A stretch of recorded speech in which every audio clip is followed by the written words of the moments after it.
Olá, tudo bem? Você já parou para pensar quantas habilidades o Eterno colocou em suas mãos? Eu tenho certeza que são muitas.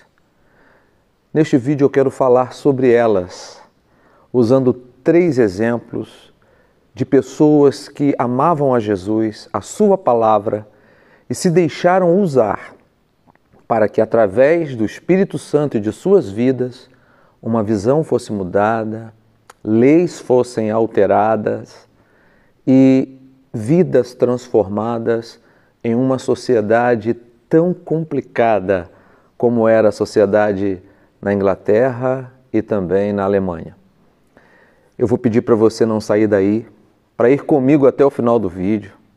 Se você já se inscreveu no meu canal, eu agradeço a você. Mas se você ainda não se inscreveu, eu vou lhe pedir, se inscreva, ative o sininho das notificações, deixe o seu like, porque isso é importante demais, valoriza o que a gente tem feito nesse canal e aí compartilha com o máximo de contatos que você tiver, porque essa palavra é uma palavra de Deus para a tua vida e para a vida de outras pessoas. Chama a vinheta para nós.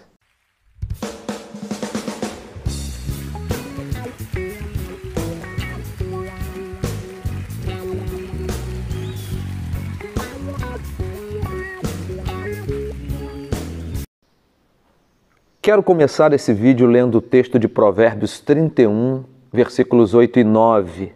Abre a tua boca a favor do mudo, pelo direito de todos os que se acham em dissolação.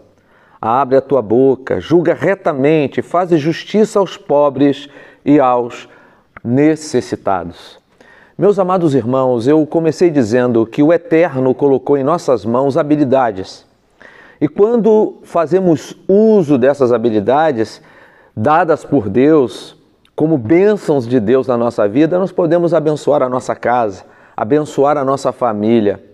Mas há algo ainda mais profundo, é que a oportunidade que Deus nos deu de estarmos na face dessa terra com habilidades específicas é para que, em nome de Jesus, possamos ser instrumentos nas mãos do Eterno, para que vidas sejam transformadas, a visão da sociedade seja alterada e, quem sabe, até leis possam ser promulgadas para que vidas sejam transformadas para a honra e glória do nome do Senhor Jesus. Esteja você onde estiver, seja você um psicólogo, um professor de educação física, quem sabe um químico ou talvez um carpinteiro, um pedreiro, um motorista de Uber, um empresário. Deus colocou você estrategicamente onde você está, com habilidades específicas para que o nome dele fosse glorificado. E hoje eu quero falar sobre 3 exemplos, 3 pessoas que amavam profundamente a Cristo, amavam a sua palavra e se deixaram usar pelo Espírito Santo para que vidas fossem transformadas, a visão de uma sociedade deteriorada pela ação do pecado, e inclusive leis sendo alteradas e promulgadas para que vidas pudessem ser abençoadas. Essas pessoas, então, fizeram história, marcaram a sociedade de sua época. E o primeiro exemplo é o exemplo de John Howard. Esse homem viveu entre 1726 a 1790. Ele foi o precursor para uma reforma abençoadora no sistema carcerário da Inglaterra. Naquele período, a Inglaterra levava pessoas que estavam devendo, que haviam contraído dívidas, fossem elas grandes ou pequenas, para a prisão. Então, essas pessoas que eram aprisionadas por causa das suas dívidas deixavam para trás as suas esposas e os seus filhos. E isso criava um efeito dominó, porque se aquelas pessoas, quando estavam em liberdade, não conseguiam pagar as suas dívidas, quanto mais presas. John Howard, então, ele se levanta como aquele que grita a favor do mudo, aquele que atende ao pobre e ao necessitado, dizendo que a prisão daquelas pessoas poderia ser uma prisão justa e elas precisavam pagar as suas dívidas, mas era preciso que eles olhassem para um outro lado, Enquanto aqueles devedores estavam presos, suas esposas e seus filhos estavam sendo abandonados. Para vocês terem uma ideia, naquele momento da história, houve um índice enorme de analfabetismo, porque as crianças não podiam ir às escolas. E sem contar o fato de que a saúde dessas crianças estava sendo por demais afetada. John Howard, então, ele é esse expoente, alguém que se coloca diante de Deus e faz a sociedade britânica refletir sobre a sua atitude em não conceder àqueles que estavam presos a oportunidade digna de poder trabalhar e pagar as suas dívidas. Sabe, muitas vezes eu penso que assim como este homem se levantou, nós também podemos nos levantar para sermos a voz daqueles que não têm voz. O nosso segundo exemplo é uma mulher chamada Elizabeth Fry. Elizabeth Fry, ela viveu entre 1780 e 1845. Ela deu continuidade ao que John Howard havia iniciado. Elizabeth Fry, ela era uma quaker. E os quakers eram pessoas distintas, que amavam a palavra, que amavam a Jesus, que amavam a santidade. E eles não queriam se envolver com absolutamente nada que pudesse impedir a sua relação com Deus. Essa mulher, ela foi conhecida como anjo das prisões. Ela ia às prisões para falar do amor de Deus àqueles que estavam presos. Ela dizia àquelas pessoas que não tinham esperança que em Jesus Cristo elas podiam ter esperança.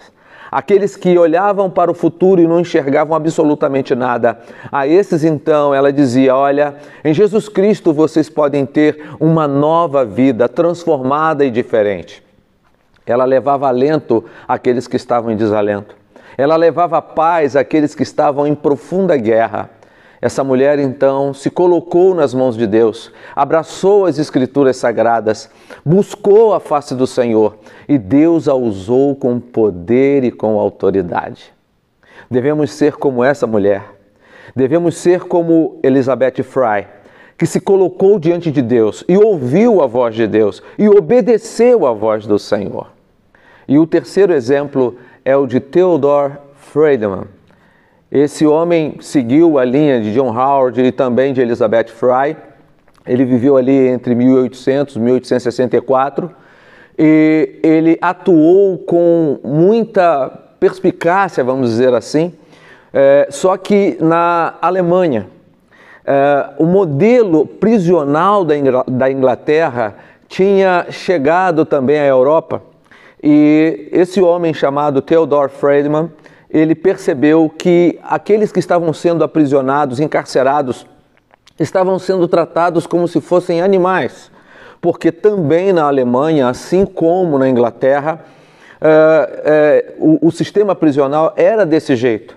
A pessoa contraía uma dívida, como disse no início, fosse grande ou pequena, era levada para a prisão. E o que acontecia também lá era um efeito dominó, porque famílias estavam sendo abandonadas. Esse homem então lutou para que aqueles que estavam aprisionados pudessem ser tratados de maneira digna, pudessem ser tratados como seres humanos e não como animais. Porém, Theodore Friedman, ele foi além. Ele percebeu que havia um grave problema em sua sociedade, em seu país. Não existiam médicos suficientes, não existiam enfermeiros. Então, ele se coloca nas mãos de Deus e ouve a voz de Deus e coloca a mão na massa, literalmente, e vai construir um hospital. Concomitantemente à construção do hospital, ele se dedica ao treinamento de enfermeiros, para que aqueles enfermeiros, uma vez treinados, uma vez formados, pudessem cuidar naquele hospital de todas as pessoas que estavam em necessidade.